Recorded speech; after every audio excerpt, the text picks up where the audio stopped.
Welcome to the Coffee with Karen podcast, a weekly chat show discussing everything from holistic health to current affairs from a mental, physical and spiritual perspective. Get your weekly cup of positivity with a sprinkling of woo-woo. And we are live. So welcome to the show. It's Monday and this is going out on Mintwave radio station. So you can just ask Alexa for the radio or go to the website karenrobertscoaching.com/Mintwave-radio to listen in live or see the rest of our schedule for the rest of the week. If you're watching this or hearing this on a podcast, you can see other podcasts like it on our network, Raising Vibrations. Again, karenrobertscoaching.com/podcast-network. You can download the app for Apple or for Android, and please subscribe to any that take your fancy and follow, and feel free to leave any comments. So today's episode is 121, and today we have Kimberly Henry, who is the CEO, the founder of Million Dollar Memoirs. And today we're going to be talking about healing from your story. So your host, my name's Karen Roberts. We have a platform for coaches, consultants, therapists and healers. Number one, to get their message heard on the radio or having their own podcast to get their message out there, but also to help them build their business online. So if you want to get in touch, you can see where the website is. So feel free. Now, today, so we're going to be talking to Kimberly, and she is basically helping people write their story, really. As the founder of Million Dollar Memoirs, she went from corporate to helping you to write your life story and getting it out into the world. So welcome to the show, Kimberly. Hi, Karen. Thank you for having me. It's an absolute pleasure. And if you'd like to share with the audience maybe a little bit more of your story. You say that you've come from corporate into doing what you're doing now. So, yeah, how did you get there? Yeah, I'd love to. And what I discovered is that I worked with corporate for what I thought was 21 years. What I found out yesterday, it was actually 22 years. So it was longer than what I thought it was. Time goes by too quick. Seriously, yeah. And it explains why I felt like I was imprisoned. And it was like literally like checking off the time of how much time was going by. And I got to the point, it's like, it's been far too long and I can't possibly give more time or more of my life to this.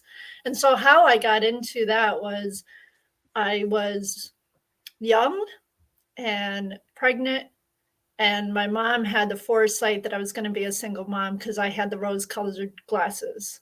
I was not yet at that place to be able to see what was happening. And so it seemed obvious to go into that for the security, having the regular paychecks, having the pension, having the benefits, that my child would be taken care of. And I am a single mom. I raised her on my own. And so it enabled me to do what I had to do and take care of what I had to take care of. Then, now fast forward to 2021, I suddenly saw how I had a worldview that was this employment was what I thought was who I was.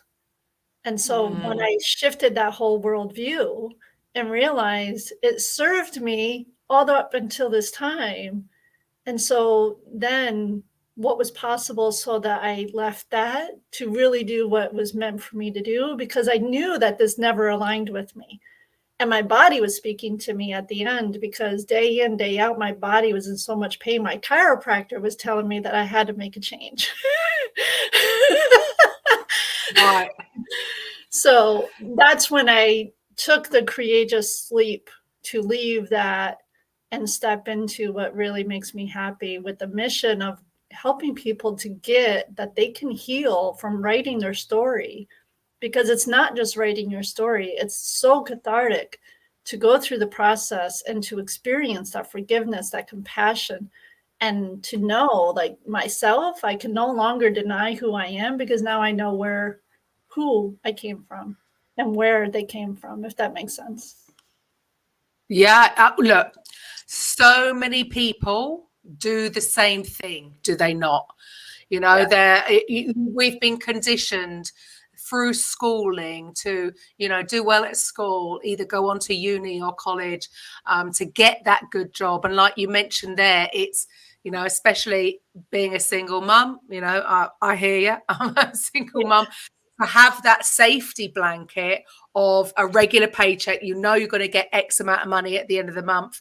There might be extra perks, like you mentioned, having a pension.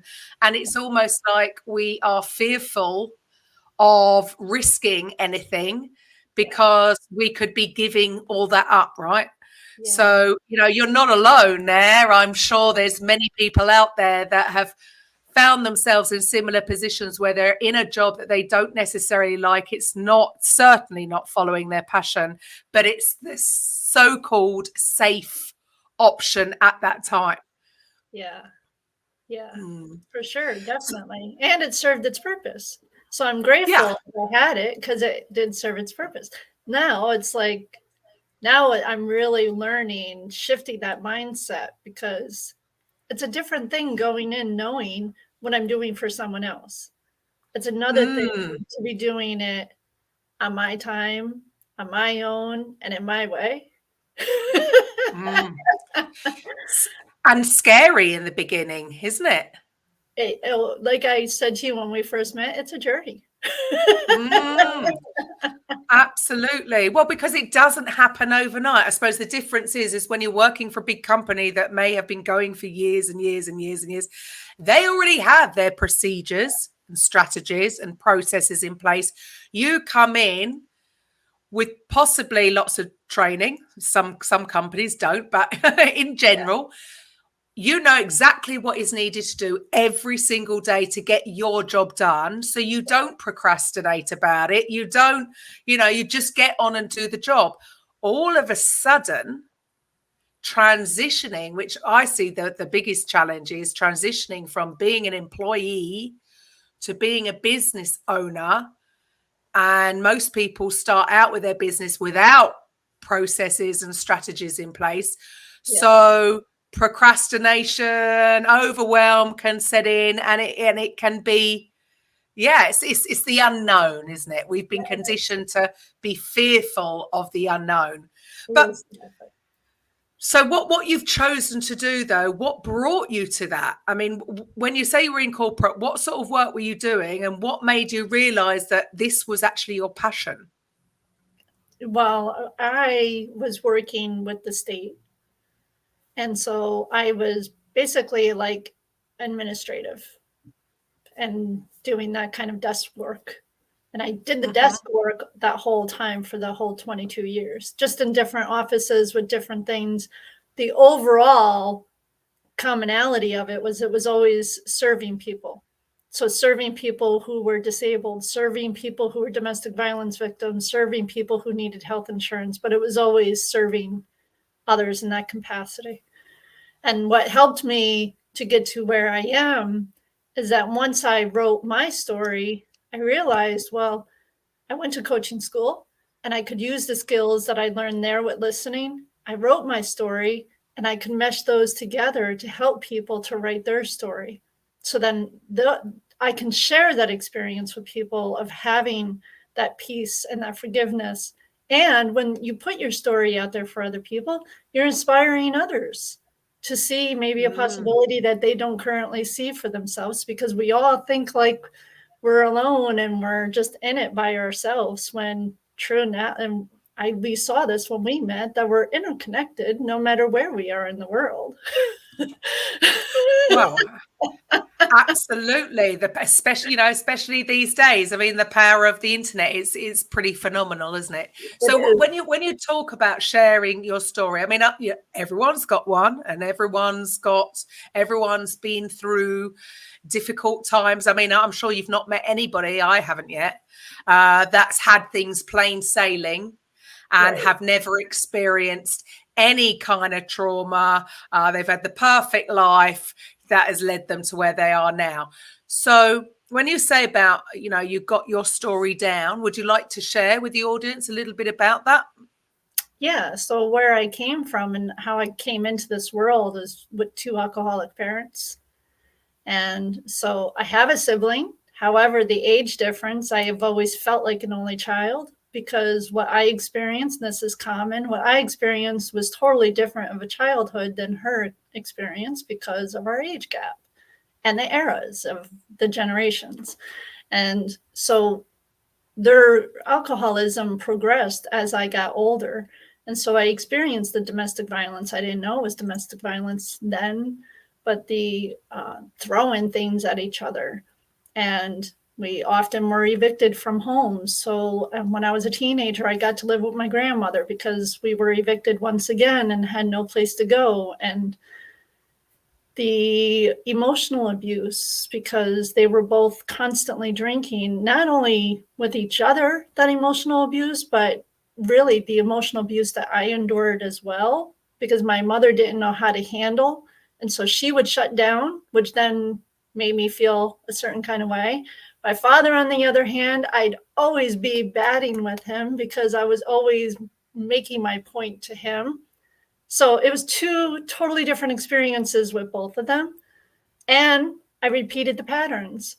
When I met the man that I had my daughter with, he was an addict. And so I repeated that. Then when I went through like 17, 18 years of what felt like hell with her father, with family court, CPS, child protective, the police, just constant, all the time things, and feeling unsafe because I knew that he had the capability of doing harmful things to me. And I didn't know if he would really actually do it. So I did get a full order of protection because of the constant stalking and harassment and that kind of thing.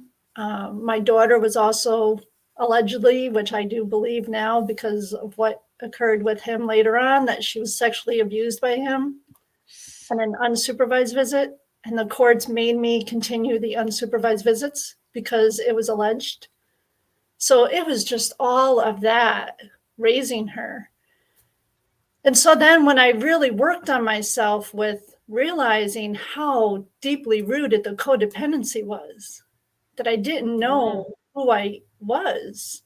I didn't know what a relationship meant with myself, with others, with men. And I really saw just how construed it all was. And yet I went into another relationship who he wasn't an addict and he didn't have any like alcohol problems or drug problems. However, he was a repeat of my dad being emotionally unavailable and would eventually like, here you go. You need money. Here you go. You want to take a trip? Here you go. Everything else was out. So until I got to that place of what am I doing with my life? Who am I? Especially when my daughter went to college in Europe, she left and went to Europe. It really left me of who am I? I don't know what I like. I don't know what I dislike. I don't even know the deeper part, the higher part of myself, because I'd been living as a shell all of those years, surviving. And so I think I answered your question, a long round. No, I mean, it's interesting, isn't it, that it's so common that we tend to repeat, and it's not knowingly. None of us do this. None of us press that self-sabotage button knowingly, and we certainly don't want to, but it's all linked to our programming. Yes. Right? If certain things we've experienced. I mean, in a very small way, I'm sure many listeners will, the way they've spoken to their children before, they can almost hear their parent, the words coming out of their parents' mouths, because it's an automatic response to certain things. So it would make sense that a lot of the more destructive, no wonder, until we're aware And at the end of the day, we're all running around on autopilot for the majority of the day anyway, until we've really been made aware and we can look at it in the cold light of day and think, wow, here, this is a pattern I'm repeating. Like, it's interesting that you've gone from one. We think that we're never, if we've experienced something bad, we're not going to repeat that again, but we still take us into we can run away, but we're still involved, right? So it is just such a common thing that we repeat these patterns so what was the moment for you where you had to sort of, go within, as it were, and really sort of look at these patterns, and you obviously made a very conscious, intentional decision to change things? Yeah, and it was a moment when I was in a transformation workshop, and I had coaches that held me accountable, and learning how to be with people, learning how to be in relationship with people, but also looking at that part of my past that I was still living from, and realizing that I was still living from that scared 5-year-old Kimmy who often still shows up in many parts of my life. It's a journey, isn't it? It's a journey. I mean, like with you. So what was the real shift? So you say that you were at some kind of transformation event. So you were getting coached through that. Was that where the shift happened for you to sort of actually process the healing? Yeah, it was a combination of being in that and being in coaching school, because with the combination of two of them, then I really got to see, like I was saying, that my worldview, I hadn't even been aware of unconsciously or consciously my worldview and how I was attaching meanings to it about myself. And so when I was able to be in both of those places together simultaneously at different days, I was able to really sit back and reflect on who I've been and what do I really want going forward, and what really makes me happy, what really speaks to my soul, because that's what's most important. That if life is so short, we all know this, and yet we all take it for granted, thinking that we have another day, thinking that we have another year, thinking that we have another 5 years, and a lot of those coworkers that I worked with for 22 years, it's more than 2 handfuls of them that have passed over the 20 years since I had started working with them. And if that doesn't speak to me, my best friend who's in Germany, her father suddenly passed, who was extremely healthy, had no idea that he would pass. And so all of these together was just a moment for me to really take a look at what is most important to me. And how am I going to leave a legacy? What legacy am I leaving? Because that's what's most important to me. When I sat down and wrote my story, I really saw, especially the women on both sides of the family, they never got that they mattered. They never got that their story was significant and that they had a legacy. There was so much grief and so much loss and so much sadness, and they never spoke about it. They didn't have a community. They didn't have support. And it's like, it stops here. If it doesn't stop here, then how long is going to carry on for? Yeah, sure. Well, I suppose the thing is, we all wear these hats, and when you're being a mum, I mean, like you said, it's once your daughter went off to college, empty nest syndrome. I'm nearly there. I'm nearly there. I've got one left at home, and obviously when you're younger, you just think you're invincible, and you don't think of these things. When you're younger, you're worrying about your children when they're young. They don't prep you for later on, when you're starting to look after elderly parents, maybe, or your children are going to start going off, and rightly so, to go on their own journey, and then if you've been in the same job as well, it can be a confusing time, because like you said, it's, well, who am I? Because you've been mum for so long, and then all of a sudden, mum's not needed anymore. So it makes so much sense that so many, it's not just women, men do too, but, that's the position that we can find ourselves in. And if we don't have something that we're truly passionate about and we're following our purpose, then no wonder it can be a challenging time and a transitional time. Mm-hmm.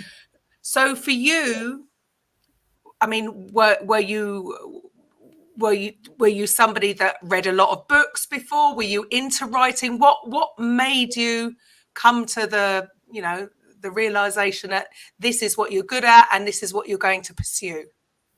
Well, it's funny that you asked me that, because when I really thought back on this over the last 2 years, the first book that I wrote was in elementary school. I don't remember how old I was, but it was young elementary education. And I had an experience that my godmother's father was dying. And I didn't know, because I was so little, what it meant to die. Nobody was talking to me about it. He was in a separate bedroom, and they told me not to go near the bedroom. This is how I remember it, that I wasn't supposed to be near there. And I kept going to there. It was like I was gravitated. I was magnetized to be there. And so the interpretations that I made about it was that it was scary and that it was like something that was just going to be awful. And I wrote a small little book about the experience of what it was like of him dying and what I saw. I wish I had it today. I don't know where it is. I'm sure I'm going to find it at some point. And so how that now impacts me today and all of the losses that I've experienced. So my mother was diagnosed with stage 4 pancreatic cancer back in 2013. And I began healing with her in the 5 months of her cancer journey because I got to be with her every day. And it's so interesting, Karen, because up to that point, I'd always joke around with my parents that I was a mailman's kid. Like I literally would say when I was a teenager, Mom, you know you had an affair with a mailman because I'm not like either of you.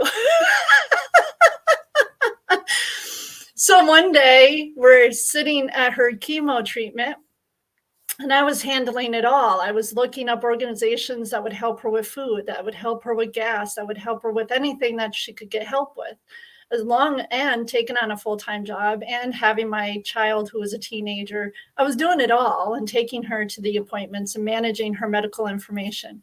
And we're in this chemo treatment and I have the computer in front of me researching things and I'm listening to her. And I'm watching her, how she's engaging with each person. It didn't matter if they were the janitor, if they were a nurse, if they were a doctor, it didn't make a difference. She knew their first name. She'd, respond to them by first name. And then she'd do these jokes. Like she just had a funny way, a funny sense of humor. And I looked up and I'm like, oh my God, I get it. And she goes, what do you get? I said, all of these years, I keep joking around with the two of you that I'm not like either one of you. And now that I'm listening to you and watching you, I get how I'm like you. I got your sense of humor and I got your respectfulness of, seeing people and getting people to know that they're seen and that they're heard. And she just looked at me and she's like, well, I'm glad you finally get it, Kim. So it's this whole journey and this whole process. And back when I left my daughter's father, back in 2000, I left, I went to poetry and I began writing poetry to be able to deal with that stress.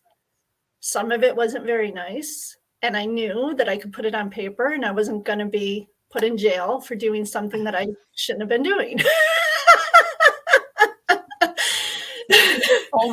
form of journaling. You're just getting out your feelings. That's healthy. It's healthy to get it out because bottling up is just going to cause us more stress. Yeah. So you were doing it instinctively. I was. For a long period of time. Yeah. And so then when you finally came to sort of put it down, your story on paper, what have you discovered really after writing your story, after putting it actually down on paper? Well, it's the realization of how deep rooted it goes through both sides of the family of why there's so much alcoholism. Because the patterns of the family on both sides, there are so many people who were 9 years old when a parent died. There's so many on both sides, going right down through from what I've known now, my grandfather, right up to my nieces today. There's so Wow. many of them at 9 years old who have lost a parent. So it's those repeated patterns of not knowing how to cope with having a parent who's now gone and how the other parent deals with it. So my grandmother on my father's side was disabled. She had polio. She was a widow only in her 40s. And now she's left with a 9-year-old son, my father, and he didn't know how to be a child. He then quit school to help my grandmother because all of his other siblings were doing their own thing, and including one brother who was imprisoned because he got caught up into something with some other kids. And so once I saw that picture, I finally got, like, my father had been living from that 9-year-old scared little boy that I didn't know when I was growing up. You There you know? go. I mean, everyone, like I say, everyone's got a story, and people quite often are so quick to judge. But Yeah. there's always nobody does this to themselves deliberately. It's a coping mechanism, isn't it? So, like Yeah. you say, it's because of the grief that Yeah. they've had to go with, and they weren't given the tools, or they didn't have anybody around them at that time, a coach or somebody else to actually help them through it, help them, like you were doing, getting out your feelings onto paper. I'm Right. sure that's going to be part of the process that has helped. Yeah. And it just goes to show this is the issue, isn't it? This is why people can get caught up in all sorts of things, and it's not doesn't mean that they're a bad person. It means that they didn't get the help that they needed when they were the ones struggling. But I suppose, so what you've done, it sounds like you've taken a step back, and now you can see the patterns of what has gone on in your family tree. Yes. And when I gave myself permission to write about the experience of domestic violence with my daughter's father, and then her experience with that sexual abuse by him, wow, Karen, like when I went through that for all of those years, people would say to me, how do you get up each day and still come to work? How do you get your child to the sports that she's doing? Like, how are you moving each day still with all of this going on? But because I was surviving moment by moment through all of those years, I didn't allow myself to really see what I was going through. And when I gave myself permission to really write it down, it was like I was overwhelmed with the emotions because I was like, no wonder people were saying that to me. Like, so giving myself that grace of, wow, I really did go through a lot just in that period of my life, not to mention all the other stuff that I've experienced. Well, again, we don't give ourselves, you say about you weren't giving yourself permission. We're very hard on ourselves, aren't we? Forget the judgment of others. We judge ourselves. We're the ones that we judge too harshly and don't give ourselves enough credit for. But like you say, you were on autopilot in a way, just trying to get through each day, having so much to deal with. You haven't stopped to, because I would, the healing process is not necessarily going to be pretty, is it? Right. It's not going exactly going to be an easy thing. So I suppose for some people, they feel that they've just got to keep on going, keep putting one foot in front of the other. It's not the healthy way to deal with it because you're suppressing everything. Mm-hmm. But again, we all do things how we, think we can cope with the information that we have at the time. So until somebody's come into our lives and introduced us to a healthier way of dealing with it, it's I suppose the natural. You've got two options, haven't you? You either break down, you're either going to have a breakdown, or you just keep going unless somebody has offered you some alternatives, like journaling, getting it down there. So for you, how have you found the whole healing journey for yourself, first of all? Well, before I answer that, there was a moment in time when I was in high school and I was somewhere around 15 to 17. And I didn't know at the time this is what I was doing, but what I was doing was I was helping my father create a space where he could finally grieve being that 9-year-old boy. Each time he would come home really drunk, like being unable to walk home, and I'd walk him home from the bar. I'd ask him the same questions over and over again repeatedly. And he always went back to being that 9-year-old boy with his father dying, with his brother showing up in shackles in a prison uniform. And he'd bawl, like crying, sobbing as that 9-year-old boy. And I thought at the time it was because I wanted to experience my father in a different way other than being angry or drunk or shut down.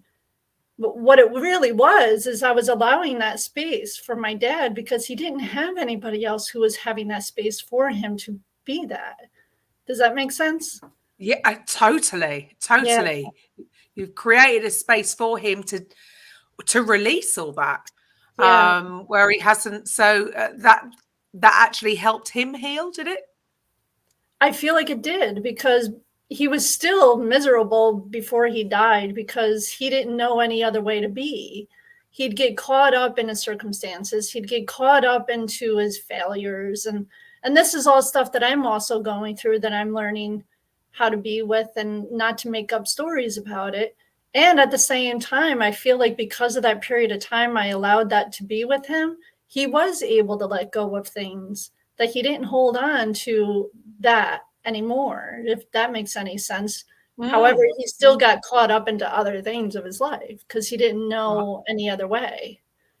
Right. And that's what it's all about, isn't it? We just keep doing the things that we're doing because we're not aware of another way. And it's only when, some people just come in and give us the space to deal with stuff. But it's fascinating, really, how much, when you're a kid, you think your parents are perfect and, they're not going through any issues. And as you get older, you realize that, well, yeah, they're human too, just like you. And they've had to go through their stuff. But isn't it amazing how much it can affect us in our adult life?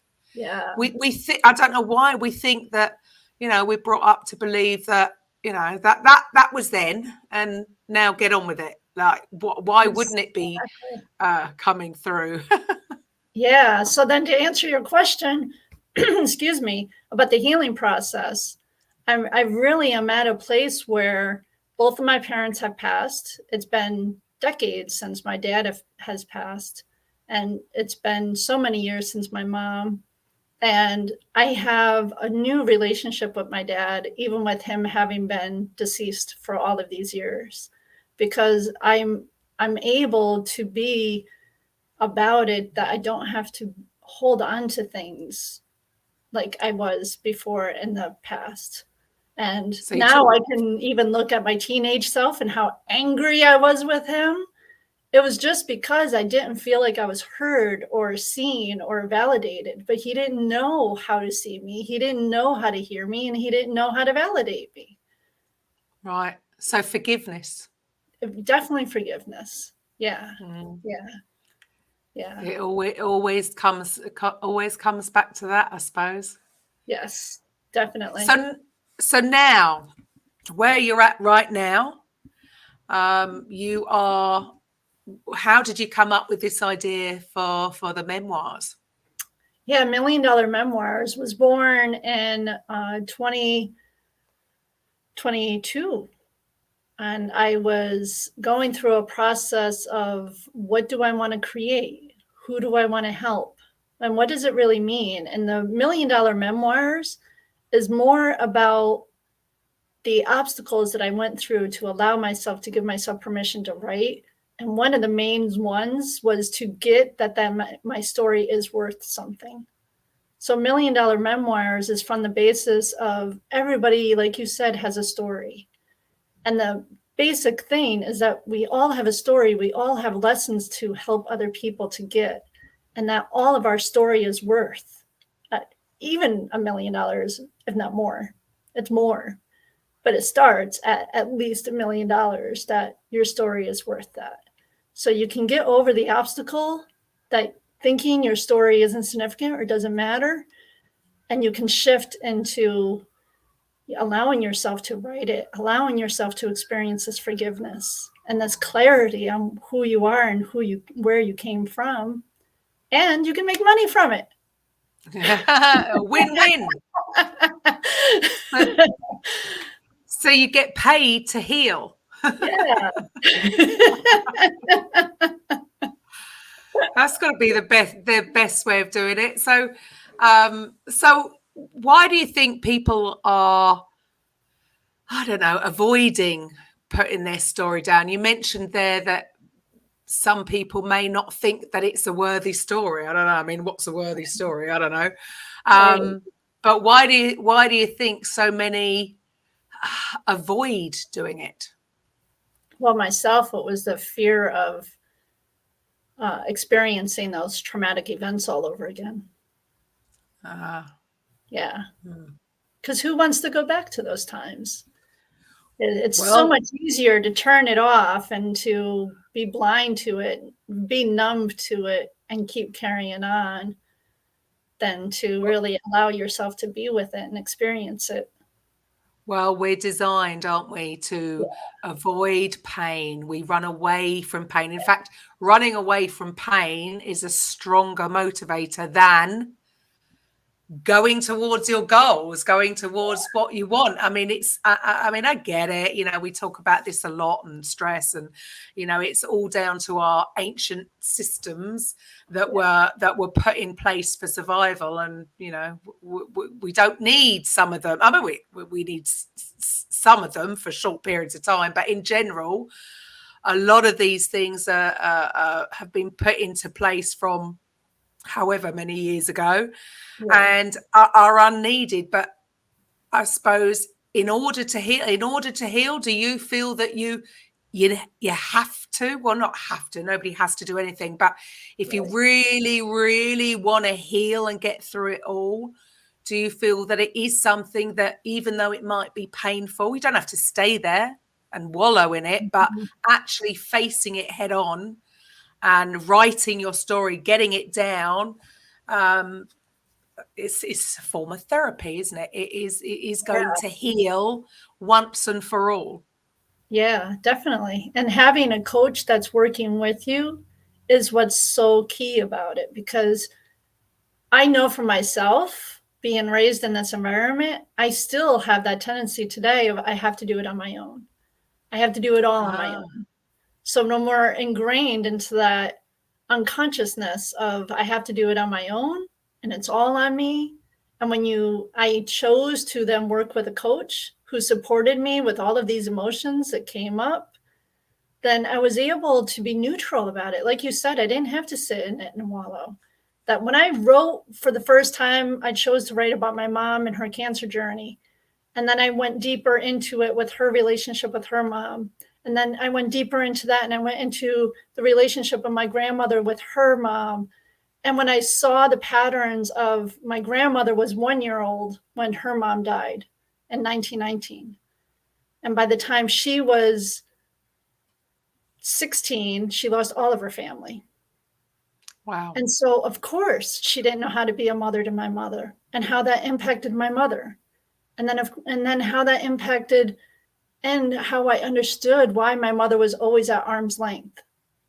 It was not until I went through the cancer journey with her that she finally laid that arm down and she let me in, because I was with her day in, day out.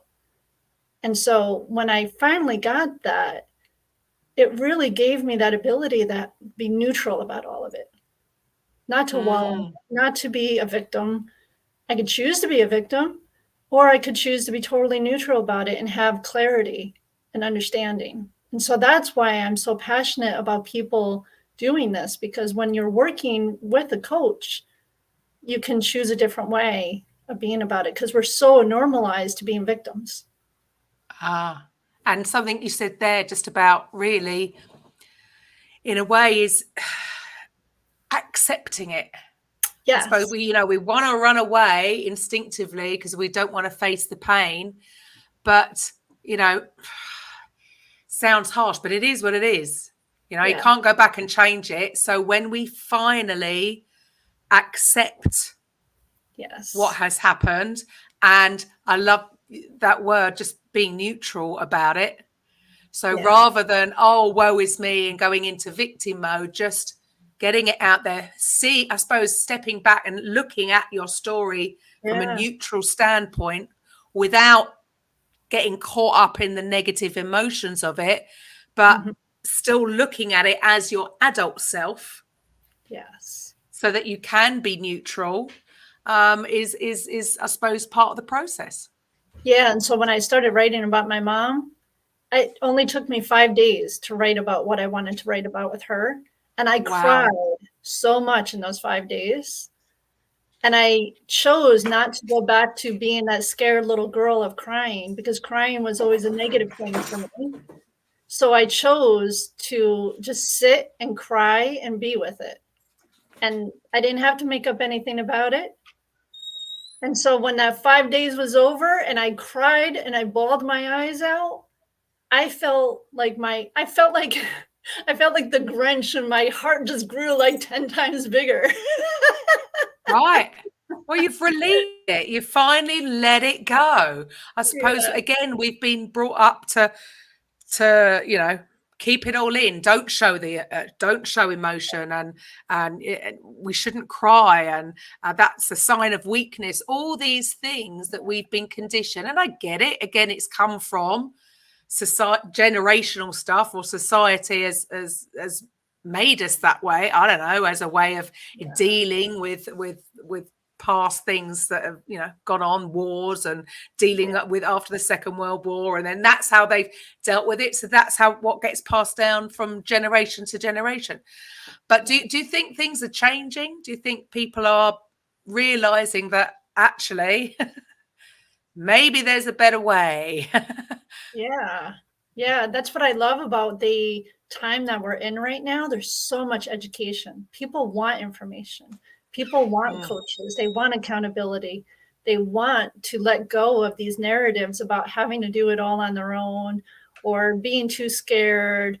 Like, it's such a wonderful time to be in right now, because where it was 20 years ago, there was not as much education as there is today.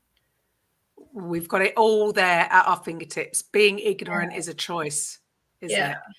Yeah. And also, I love what you're saying about having a coach. I think everybody needs a coach for different things throughout their life, because we don't have to be alone. And going back to what you said really right at the beginning about so many people think this is just happening to them.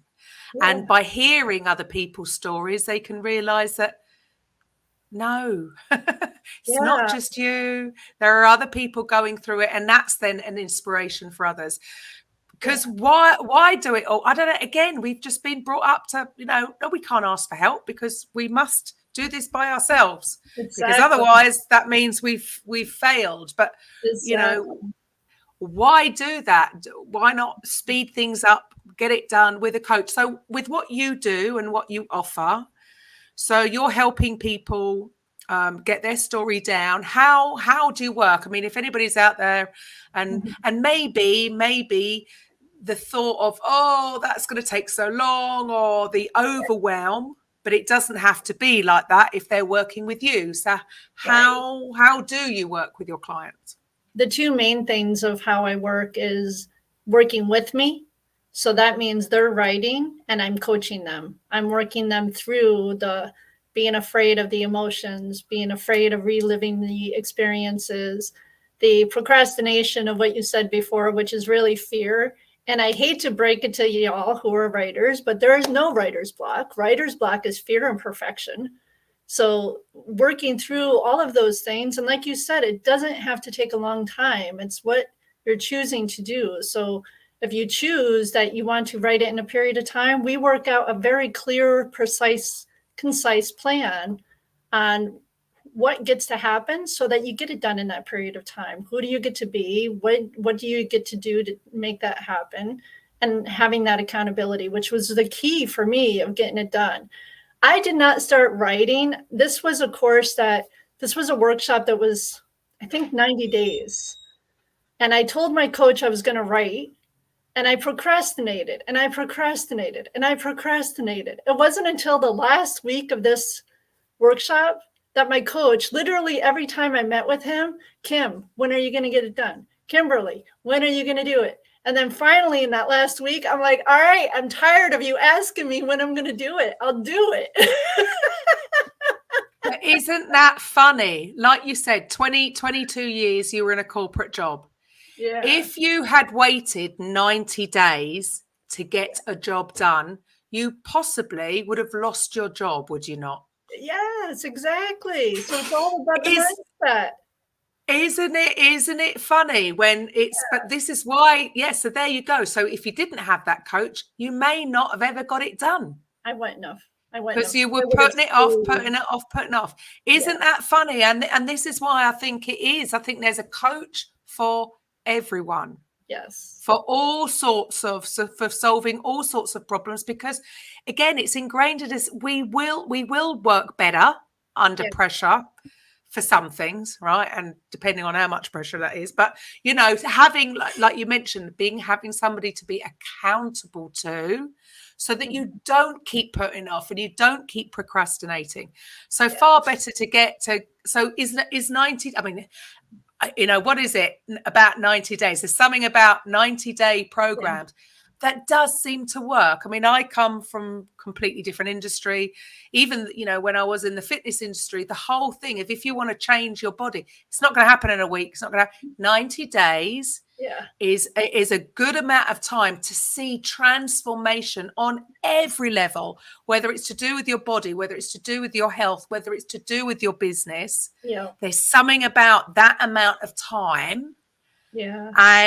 But only if you do have a coach. Like, it took me a long time to create my program without a coach because I was putting off and procrastinating. The moment you have that, I'm the same. I work much better with having some form of accountability. Because left to my own devices, like many people, I can get complacent and, I'll do that tomorrow. When you've got to get it done, guess what happens? You get it done. Exactly. So for anybody out there who's been maybe procrastinating about writing a book or, you know, getting their stuff down, they can. You mentioned there you can do it with you. Yes. Or the other option. Or I can do it for them. Because depending on what's happening in their lives and what's going on, some people just want somebody else to do that. So then that would look like sending me voice messages of their stories or meeting weekly.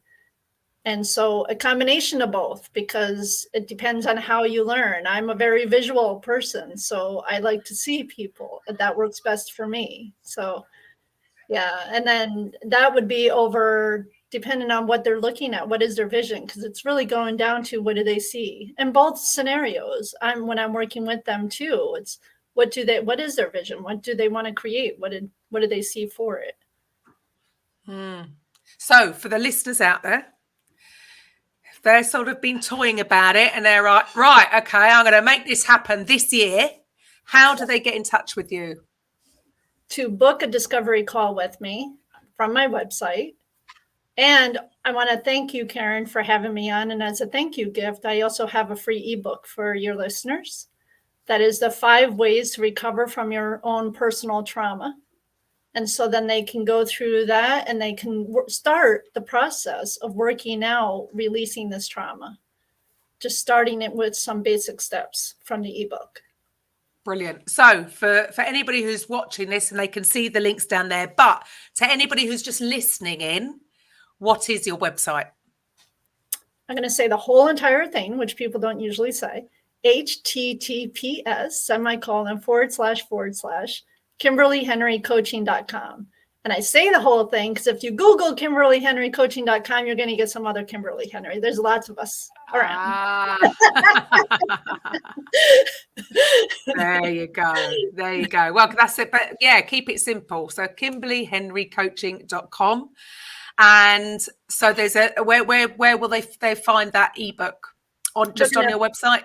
They're going to find it right there that they're going to click free ebook. And then to click and just schedule a discovery call. That's the first tab that you click that tab, and that's going to take you right to the schedule and to schedule a time with me. It's very simple, very quick, very concise. It's not going to take a lot of time. It's not complicated.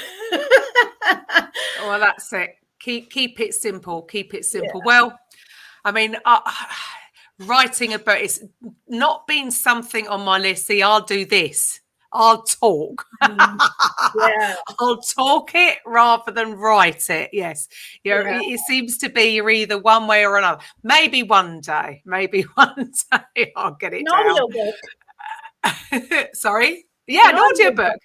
Yeah, sure. I mean, that is, I have to say, I'm going to be honest, I haven't read a book for a very long time since I signed up to Audible. All my books are on. So I listen to, I'm sure I fell asleep with my headphones on last night. I'm not sure, but I think it was a Joe Dispenza workshop that I was listening to. I must have fallen asleep to it. Because that for me is, but then and this is why everyone's so different. There's other people, like my daughter, she likes a physical book. She doesn't want to read it on her phone. She doesn't want a Kindle. No, she wants to have the physical book. And well, she'll get caught up for days actually once she gets in a good book. But so these, I love what you're doing because it's a bit of a combo. It's you're helping people in a holistic way deal with their trauma at the same time as helping them actually make an income from it. And so when you write it, what is the next step? So then it's connecting to the person who's going to help publish it. I do not do the publishing part of it. I do help with the editing part. It's connecting to getting it published. And that, it doesn't have to be complicated. It can be self-publishing through Amazon. So I feel like that's also like a myth that's in our society, that to publish a book means that you got to find like a big time publisher, that you have to find this big like thing and do this big thing and spend a lot of money. And that's also the beautiful thing about living in this time. You self-publish, you get it done quickly, you get it out there. And so the whole thing is you want to start talking, like if being on social media, you want to start talking about your story. You want to start talking about asking people ideas. What is a good title for my book? Or is this a good cover for my book? Just having those basic things, you're enrolling people into your story. So you're already marketing. So the marketing doesn't even have to be hard. Well, the marketing is the book. Yeah. Well, everybody loves a story. It's the oldest thing, isn't it? Really, we do.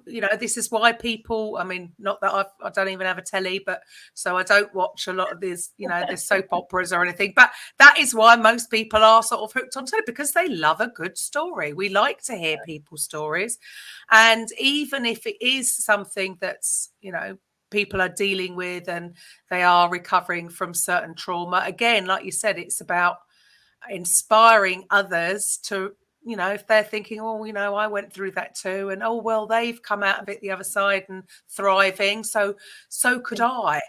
So it sounds like what you're offering people is quite it's an all-round holistic approach to dealing with stuff so that you can move forward and you can thrive and that you can follow your purpose. And so with people that you're looking for, is there anybody in particular or any sort of more niche that you love to work with?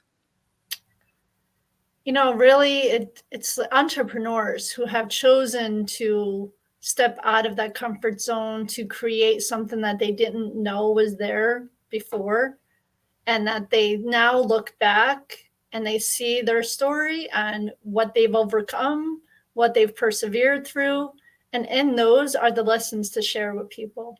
It's not the mundane of the horrible, horrific things that we went through, because I went through some horrific things that I have overcome. And it's not the actual things that happened. It's the lessons that I took away from it. So it's the entrepreneurs who are now seeing that what they're working through and what they're creating and how what happened in the past has really helped with them being where they are today, and that they're willing to step into that their story is significant and that their story matters and that it can help other people. And that's the truth of it, isn't it? At the end of the day, you wouldn't be who you are today if you hadn't have gone through it. So, you know, not that like we all want, you know, our kids and to everybody to have this perfect life and be wrapped in cotton wool. It's never that case. Right. And actually, when you have fully healed, you can actually look back and be grateful for the lessons. Like you say, it's not about the thing. It's about how you got up and dealt with that thing. Doesn't matter if you didn't get up for a long while. Doesn't matter. It's irrelevant. It's irrelevant. It's not a race, is it? Exactly. It's not like I won. I got it first. Exactly.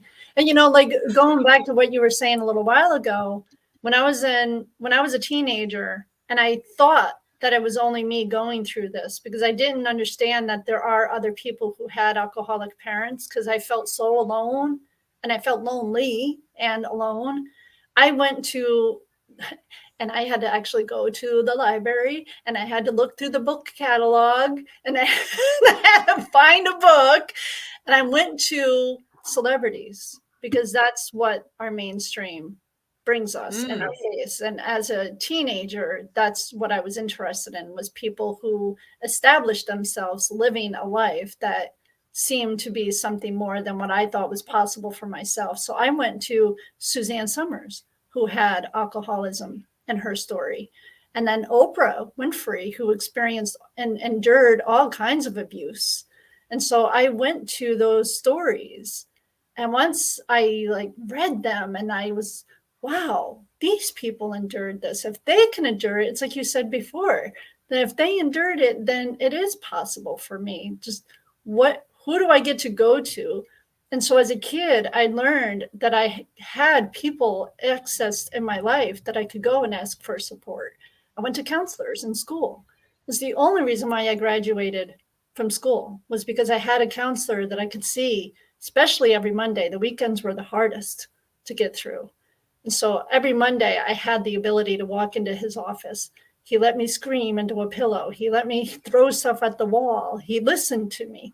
He gave me meditation possibility. Asking for that support was huge, because if I did not ask for that support, I guarantee you I would not be talking to you at this moment. Well, you don't ask, don't get. I mean, you know, that's one thing for sure. You're not going to get anything if you don't ask. Exactly. And I suppose that is the thing, is because things weren't spoken about, that's why so many people do feel alone. So look, thank you so much for your time today. And thank you for being honest and open and vulnerable and putting it out there so that you can inspire others. So, if anybody wants to actually get it down finally and finally heal through any of that trauma, then please get in touch. And for the rest of you, then if you want to talk it through, get in touch. There's different ways of doing things, whatever resonates with you.